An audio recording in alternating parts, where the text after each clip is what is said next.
What's good, YouTube? Welcome back to another video. Today we have a brand new video from OverSimplified. We got the First Punic War. I haven't watched OverSimplified in a while, and that's because I've watched all of their videos. Super excited that they just released a new video, and yeah, damn, it's been a while since we reacted to OverSimplified, so yeah, let's get it, man. This video was made possible by NordVPN. Click the link below and get an exclusive deal with a huge discount and a 30-day money-back guarantee. Introducing our new, glorious, breathtaking bucket plushie. Limited quantity. Oh, not the bucket again. Now, not the bucket. War character pins. Buy them, or I'll marry your mother. It's Oh, your I've choice. missed watching OverSimplified. Oh, Marcellus, you sure have a lot of dignitas. Kiss me. Okay. Ooh la la. Hey, Dad. Hi, son. Just reading the newspaper. What can I do for you? Well, you know how you always say Rome is the greatest civilization in the world? Oh, no, there's no way. This is about Rome? This is about Rome? We got a video about Rome? It bloody well is. Well, I was just wondering, what makes us so great? How did we come to be? Wow, my son. Boy, let me take you on a journey. Here we To go. this side of the room. The story of Rome. Oh, this is begins gonna be with so these good. Beautiful baby boys going to town on some she-wolf mommy milkers. That's gross. You're gross. Sorry, son. You're not gross. I love you. They're called Romulus and Remus, and when they grew up, in Remus. 753 BC, they founded Rome. But there was just one problem. They couldn't agree on which of them should be the king. But they worked it out peacefully, right? No, of course not. Romulus caved Remus's skull in with a shovel. Here's a picture. Our first king committed fratricide? I know. Look at his face. When's the part when we become Wait, the- how on earth they got this picture, right? Like, how? What did they, hey, boys, can you just hold him there for me so I could just, do this art piece? Because that's how they did it back then. They literally was doing art with them right in front of them. Greatest civilization, Dad? Well, Yeah, can you see, just hold his at neck first like Rome that, was please? full of men. I'm talking like a real sausage party. You know what I mean? Yes, sir. So we invited Oh, some my neighboring kind of pie. cities over for a big feast, and then we literally kidnapped all of their women. What the Here's a fuck? picture. Look at that one. She's like, This is messed up. You're messed up. Ugh. Sorry. I'll be a better father. I promise. So then, finally, after centuries of monarchy, Wait, those what tyrannical the- kings started getting a little too big for their britches. So we overthrew the kings and established Rome as a republic. Is that when all the killing stopped? Oh, heavens no. Oh, of That's course when not. the killing surged, baby. We went wild and conquered the Latin League, the Samnites, the Etruscans. This is really reminding me of just like a druggy goddamn teacher, just a hyperactive teacher. He's on crack. Woo! What a rush! Dad, Rome seems pretty barbaric. You're barbaric! Oh, I forgot to tell you about the time a prophet told Saturn his son would one day overthrow him. So Saturn Yeah, literally he killed ate him. his own son Wow. seconds after he was born. I don't want to see a picture. Here's a picture. Wait, is that? What the fuck? Bro, that has to be true, right? It's in this. Wait, so what the fuck? Dad! Look at that! That's messed up, man. Are we really this uncivilized? Hey! If we were so uncivilized, would we use communal toilets That's where we all actually fart and poo disgusting. together in one big stinky, steamy, dirty toilet room? Yeah, Dad. We would. Clean your butt with a sponge, Timulus. But all these guys just used it. What's wrong with your son, bro? I don't want to be Roman. This is so weird. You're weird. Sorry. You're not weird. I'm sure you're probably fine. Oh. Bro, I would die. I would fucking die. The Roman Republic, a nation that, since its foundation, had been stabbing necks all the way down the Italian peninsula. But this isn't the famous Roman Empire that ruled the known world. Not yet anyway. This is a relatively Right, it's just a juvenile little Rome, baby still one. just a regional power. In 264 BC, the big daddy of the Western Mediterranean was Carthage. Let's rewind a bit. Carthage was founded in 814 BC, when some Phoenicians in Tyre had a mega surplus of goods and decided to export those goods across the Mediterranean.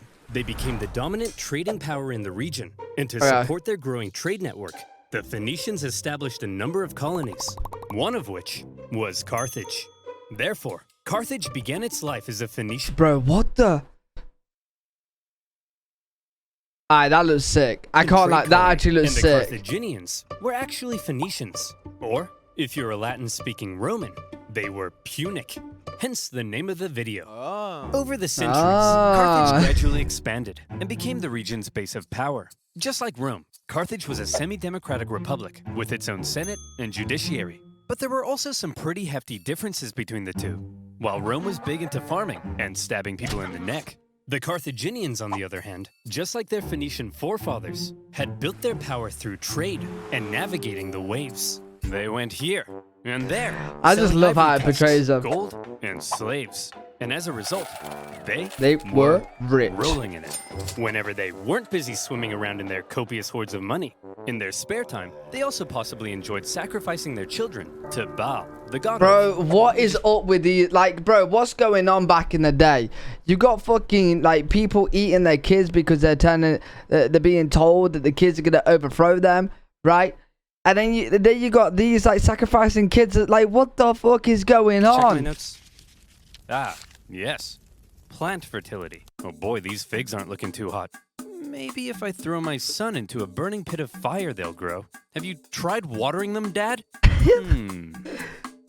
No, we'll try that second. As a result of all their trading, Carthage had emerged as one of the Mediterranean superpowers. But wait, they said. Rome? What the heck is that? Well, I know it's a pretty obscure little country that you've probably never heard of. But this spunky young nation was about to upset the entire region's balance of power. Initially, the two sides enjoyed relatively friendly relations, and had even signed a couple treaties. But it was a relationship that was practically destined to turn sour. See, Rome had a thing where they liked to aggressively expand their boundaries, often viewing such expansion as a defensive act. Kinda like when you kill your neighbor, because you knew eventually they would have tried to kill you first. Meanwhile, Carthage was extremely protective of its wealthy trade network. So if you put a very strategically important island between them, well, 2 + 2 equals war. Tensions rose, and the two sides began viewing each other with increasing disdain. The hard-working Romans looked across the water at the money-hungry Carthaginians and said, "Look at those dishonest crooks.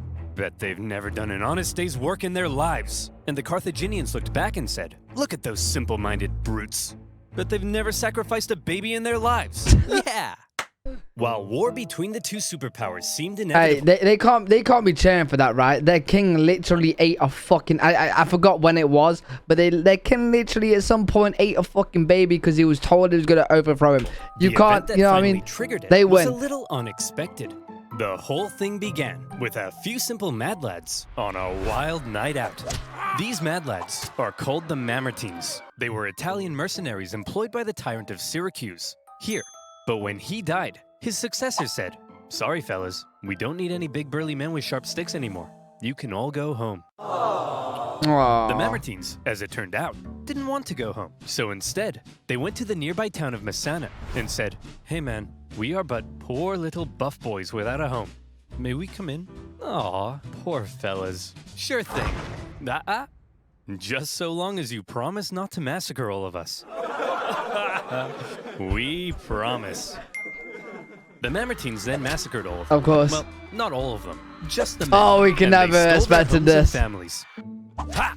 This is my house now. This is my best dad ever mug now. And you guys are my new family. So, what the fuck? Wanna go play catch with your old papa? You're not my real dad! Ugh. Teenagers. Am I right, dear? You're not my real husband. Ugh, I'm so trapped in this marriage. Bro, there's no way they did this.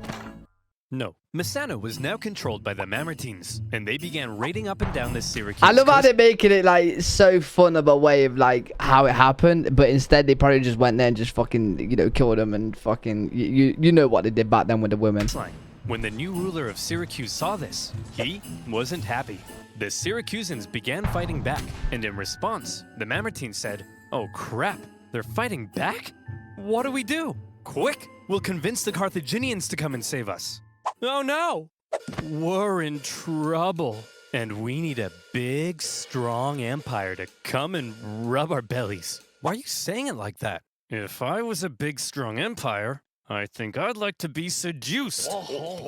See? It's working. The Carthaginians had long dreamed of controlling all of Sicily. They had been What fighting the Syracuse fuck? and their Greek influence on the island for centuries. And now, here was a great opportunity to get one over on them. So Carthage promptly answered the Mamertines' cry for help and sent a force to garrison Messana. As it turned out, however, some within the ranks of the Mamertines weren't too happy with the occupying Carthaginians, and they sent out a second cry Why? for They're help literally to Rome. helping you. When it reached the Roman Senate, they were a little more hesitant. Going to help the Mamertines ran the risk of triggering an all-out war with Carthage, and they had only just finished conquering the Italian peninsula, so they were kind of tired. Plus, the Mamertines were all the way across the water. They had never made a leap like that before.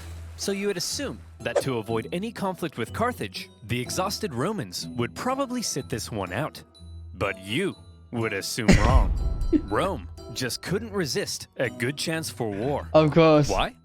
Well, Because there's it's something Rome. you gotta understand about Rome. See, as a republic, they were hell-bent on preventing any one man from ever gaining too much power.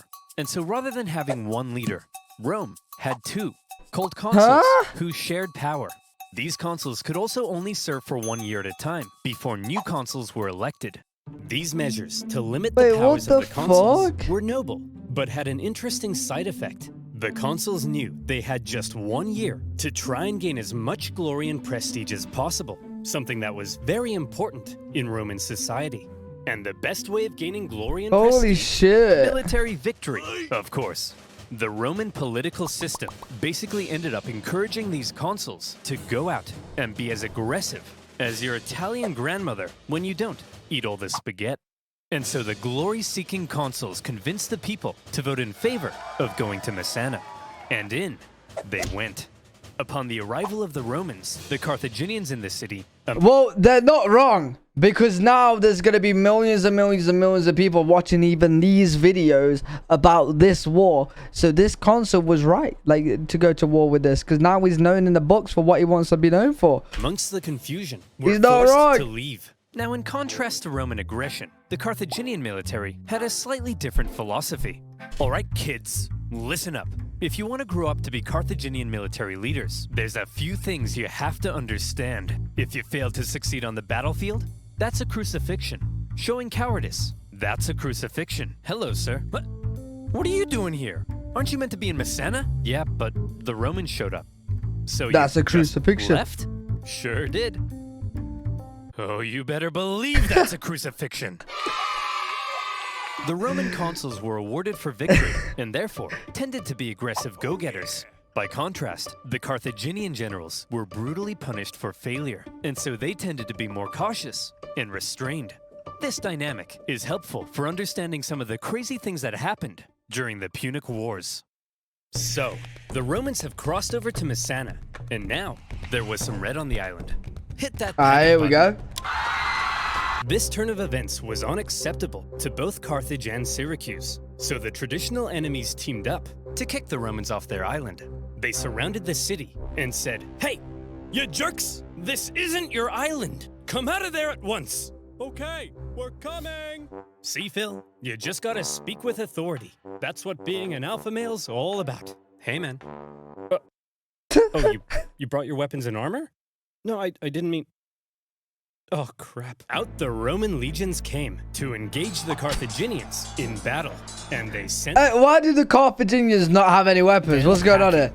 What's With going the on? Battle of Messana, whether intended or not, by going to help the Mamertines, the two sides had just slipped into an all-out war. With the initial Roman victory, towns across Sicily, including Syracuse, began switching allegiance, because being a winner is more fun. But the Carthaginians weren't about to just give up that easily. Why did that In guy seem so 262 happy? BC, they began building up their forces at Agrigentum. So the Romans, being aggressive go-getters, aggressively go-got them. The Romans immediately laid siege, hoping to starve out the Carthaginian garrison. However, because this was the first time Rome had been fighting outside the Italian peninsula, across the water, they struggled to supply their forces, and before long, the Romans were as starving as the Carthaginians they were besieging. I've just thought of something, right? You know how they say the consuls only like last a year? What if a consul was at war during the time is up. What happens then? They get a new console. What happens to him? He's out at war, right? So like, what's going on in that situation? They had to forage for food, leaving them open to ambush. And when Carthaginian reinforcements arrived, creating a double siege, things got really bad. Everybody starved each other for months until nobody could take it anymore. And they all finally came out for battle, which Rome won. Here's the report from the recent siege at Agrigentum, sir. We killed 30,000 while only suffering 7,000 losses? That's amazing! We're the best! Yes, sir. Whoops, those are the wrong way around. What? We lost 30,000? We're the worst! But we won, right? Wait. Yes, sir. But we also got our asses kicked. Yes, sir. What? So are we the best or the worst? Wait, how much bigger was their army? What the fuck? Yes, sir. The Romans won at Agrigentum because they were aggressive go-getters, and they now began eyeing up the possibility of conquering the entire island. But they also suffered very heavy losses, and it was clear they couldn't sustain a campaign if they couldn't supply their troops. Here's the issue. Sicily was an island. Islands are surrounded by water. A strong navy would be vital for supplying troops and winning the war. Here was Carthage's navy, and here was Rome's. I think you can see the problem. Historians debate just how much naval experience Rome had at this point. Presumably, they must have had something to defend their shoreline. But whatever it was, it would have paled in comparison to the Carthaginian juggernaut. And so Rome had to figure out exactly what to do about all this water. Come on, men. We're not gonna let some pansy Don't fucking tell me they're gonna either swim or build some fucking like wooden boards or water some get shit. in the way of our glorious victory against They Carthage. didn't swim. Charge! They didn't. Lincolns! I love them. We're gonna need a bigger boat. What's a boat? I don't know. If the Romans wanted to shit. win this war and obtain Sicily, there was only one thing for them to do. I guess we're just gonna have to go ahead and build ourselves a war fleet, aren't we? From scratch? From scratch. But we don't even know how. You never really Never mind think of how to like fight with war. Romans Don't in worry, ships, do you? Hank. We're up to the challenge. Come on, guys. We're Romans. And Romans aren't afraid of anything. And so, the Romans worked long and hard trying to figure out how on earth you actually build the latest style of warship. In Oh the end, my they had a God. bit of luck on their side. A Carthaginian quinquereme ended up accidentally grounding on Italian soil. The Romans found it and copied the design. While the new fleet was being built, the Romans trained rowers on land. And would you believe it? The Romans put together a full fighting fleet of 120 Oh warships my in just God. 2 months. A staggering feat. Now, I know what you're thinking, but oversimplified. If the Romans can build a war fleet from scratch in 2 months, then why does it take you half a year to make a video? Well, my valued You subscriber, know what? I'm actually thinking that as well because oversimplified. I would like more videos to watch, man. I think you should shut up. What the heck? How on earth did the Romans learn how to build a war fleet? This shouldn't be happening. From what I hear, they copied the design from us, sir. Well, how on earth did they get the blueprint, Carl? I don't know, sir. But I'll tell you what. If you're worried about people stealing your data, no, and you want to protect yourself from outside threats, don't you dare. Then you, my friend, if you mention you love to NordVPN, see I'll it. scream. Should use NordVPN. Do you like corporations knowing everything about you and then selling your data to advertisers who convince you to buy things you don't need in an endless cycle over and over until you die? Me neither. And that's why I use NordVPN. allows you NordVPN. to connect to super fast secure servers all around the world, encrypting your IP address to protect your online data from undesirable eyes. That means you can look at all the squatty potties you want, and no one will know. With NordVPN, you can search for better online deals in other territories and unlock content not available in your country. NordVPN now comes with a threat protection function. Oh, you know what? I even missed And if these you don't like NordVPN it, adverts. It comes with a 30-day money-back guarantee. I'm actually so Go happy to we're watching the oversimplified video right now. NordVPN.com/oversimplified to get an exclusive deal with a huge discount. That's Juicy. NordVPN.com/oversimplified. And as always, you'll be supporting my channel. So thank you. Now, where were we?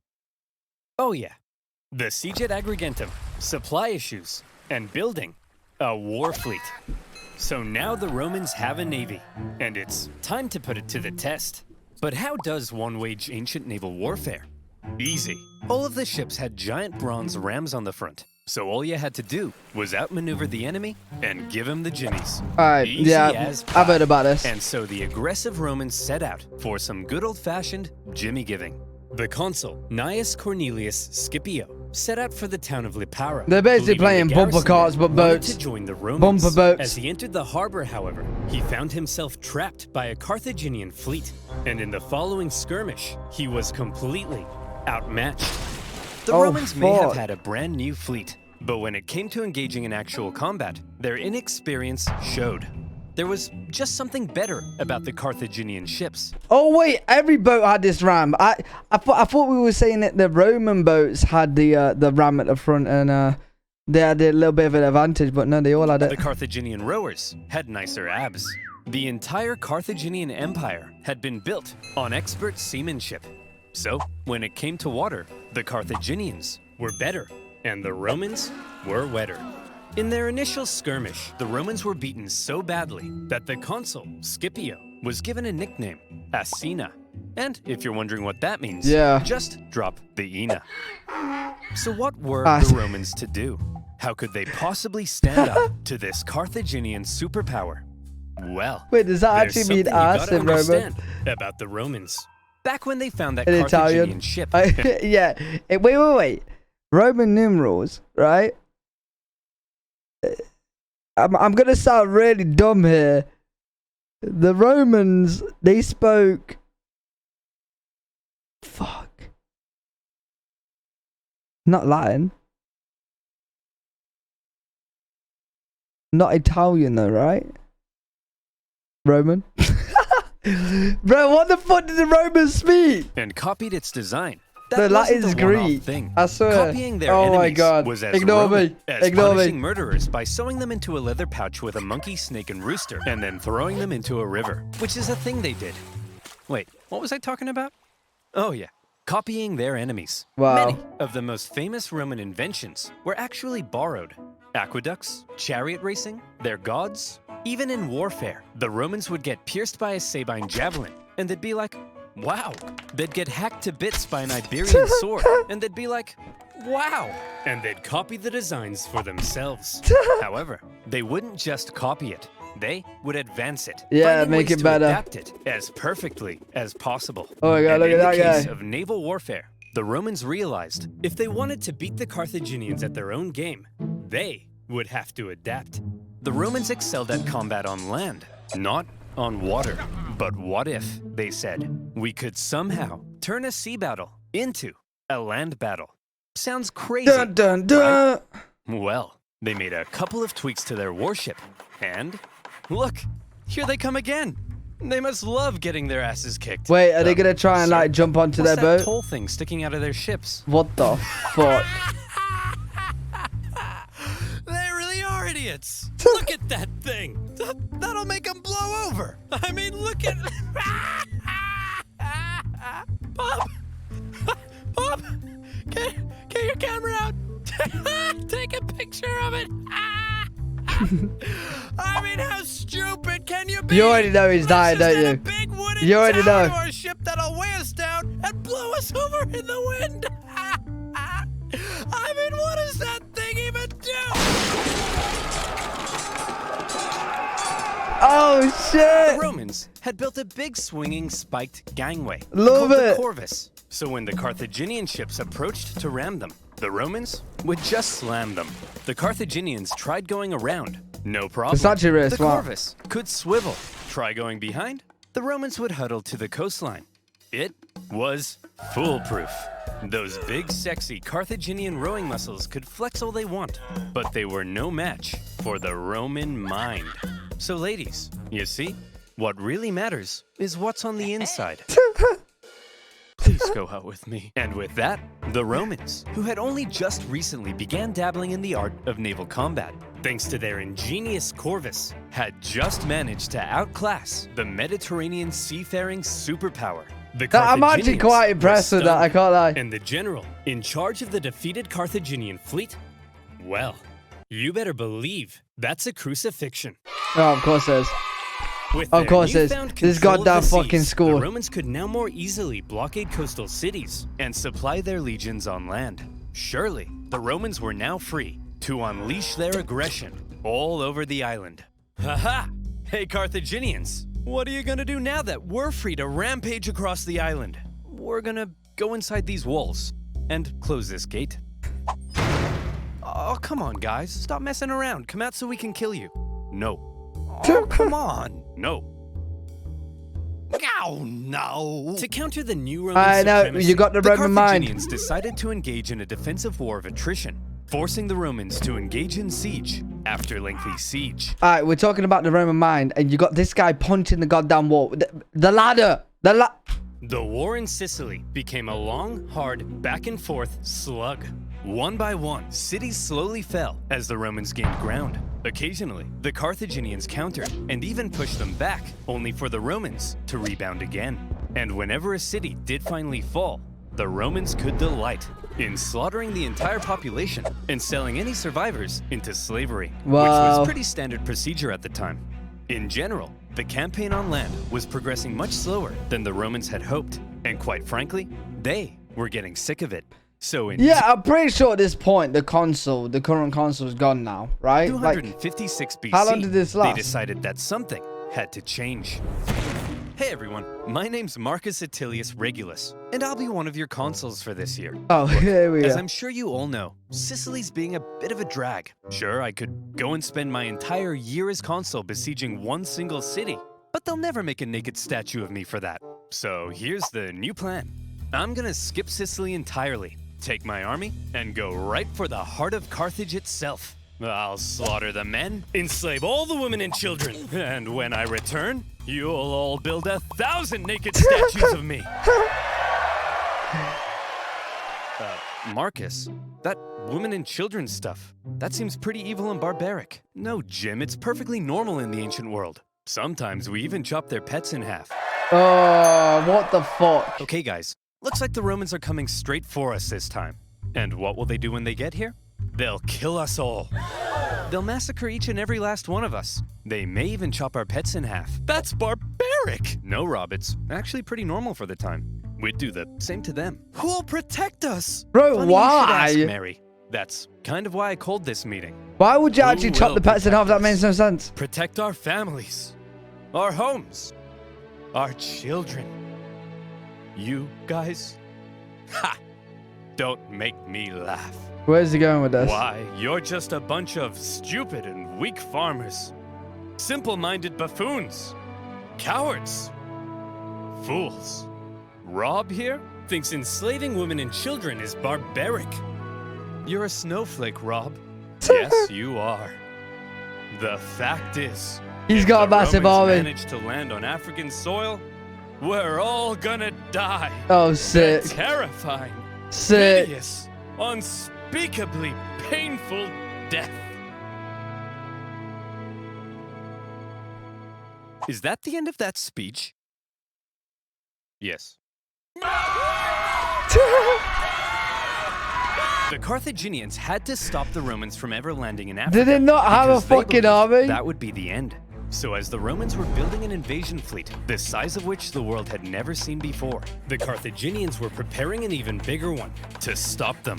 And in 256 BC, as the Roman invasion fleet made its way south, the stage was set for a humongous battle that saw 680 warships, around 300,000 men, fighting to decide the course of the war. What, they have the To numbers. this day, the Battle of Cape Ecnomus remains possibly the largest naval battle in human history, all Holy the way shit. back in ancient times. So the next time your granddad tells you about the time he sank a Japanese aircraft carrier, kick him in the nuts. The Romans had a lot riding on this battle. They weren't just sending their warships, but transports as well, full of supplies and horses for their invasion of Africa. They therefore formed a protective wedge-like formation to punch through the long, thin Carthaginian line. The Carthaginian generals, however, desperate to prevent the Romans from reaching Africa, had a plan of their own. As the Roman fleet approached, the Carthaginian center feigned a retreat, luring the Romans in so their outstretched flanks could envelop them Oh, and get shit, around that's so the smart. Roman corvus. A clever plan. But with such a huge battle and so many ships crowded together, the Carthaginians struggled to maneuver as hoped. Bro, that's like my biggest fear, or like one of my biggest fears. Imagine being there, man. Because like the amount of people that would have like gone into the sea and just drowned. Oh my god. And in the chaos, 3 separate battles emerged. Then again, low-key, they are near this land, but still like, yeah. Across the huge battle space. With the number of ships limiting their ability to maneuver, the Carthaginians became sitting ducks, and all the Romans had to do was start swinging. The Roman center came out on... Hold on. The Carthaginians, they knew about this ramp thing, right? Did they not have anything themselves to like fucking like, you know, didn't they advance any of their ships? And were then able to turn around and rescue their pinned down flanks. The Battle of Cape Ecnomus was a Roman victory. Wow, what the fuck? They lost 100 ships and the Romans lost 24 ships. What the fuck? Can't wait for part 2. That was a really good video. I'm glad that I got some more oversimplified to watch. Hopefully you guys did enjoy that video. If you did, make sure to leave a thumbs up, subscribe, and I'll see you all in part 2.